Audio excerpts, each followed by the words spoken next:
દાદા ધોળા દિવસે લૂંટની ઘટના સામે આવી ચાંદખેડા વિસ્તારમાં આવેલા સુભાષનગર સોસાયટીમાં એક મકાનમાં લૂંટની ઘટના બની છે। ગુરુવારે સવારે 11 વાગ્યાના અરસામાં સુભાષનગરના એક મકાનમાં બે લૂંટારુઓ ત્રાટક્યા અને મકાનમાંથી સોના ચાંદીના દાગીનાની લૂંટ કરી ફરાર થયા।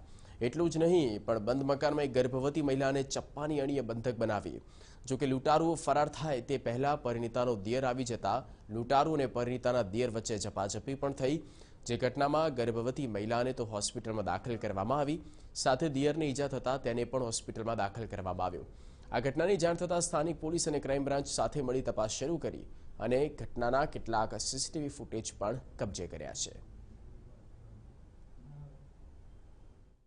અને હું એકલી હતી ઘરમાં, મારી તબિયત ઠીક નથી રહેતી કારણ કે હું પ્રેગ્નેન્ટ છું।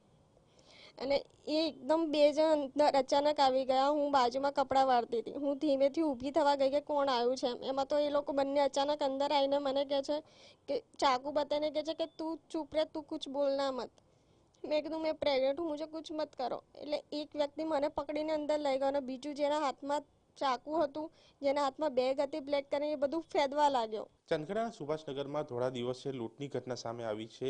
ગુરુવારના રોજ આ જે મકાન જે દેખાઈ રહ્યું છે તે મકાનની અંદર જે બે લૂંટારુઓ પ્રવેશ્યા હતા અને જે પ્રકારે ઘાયલ જે પરિણીતાનું કહેવું છે કે તે ઘરમાં હાજર હતી, તે સમય દરમિયાન આ બે લૂંટારુઓ આવ્યા હતા અને તેને ચપ્પાની જે અણી બતાવીને આ જે પરિણીતાને જે છે તે રસોડામાં બંધક બનાવી દીધી હતી અને તે બાદ અન્ય જે લૂંટારુ જે છે તે આ ઉપરના રૂમમાં આવ્યો હતો અને ત્યાં તેણે તિજોરીની અંદર જે તોડફોડ કરીને અંદર જેટલા પણ દાગીના હતા તે લઈને આ લૂંટારુઓ રફુચક્કર થઈ ગયા હતા। પરંતુ જે પ્રકારે ઘટના બની છે તેમાં પરિણીતા તો ઘાયલ થઈ જ છે, સાથે સાથે તેના દેવર જે કહી શકાય છે કે તેની પણ જે છે લૂંટારુઓ સાથે ઝપાઝપી થઈ હતી, તે પણ ઘાયલ થયા છે અને બંનેને હાલ હોસ્પિટલમાં સારવાર આપવામાં આવી રહી છે। આ જ સમગ્ર મામલે કહી શકાય છે કે અત્યારે ચાંદખેડા પોલીસે અહીંયા ગુનો દાખલ કરીને તપાસ શરૂ કરી છે, સાથે સાથે ક્રાઇમ બ્રાન્ચ પણ જે છે તે તપાસમાં લાગી છે કે ખરેખર લૂંટારુઓ કોણ હતા અને ક્યાંથી આવ્યા હતા। હવે જોવાનું રહે છે કે આ સમગ્ર ઘટના બાદ જે છે તે પોલીસ કહી શકાય લૂંટારુઓ સુધી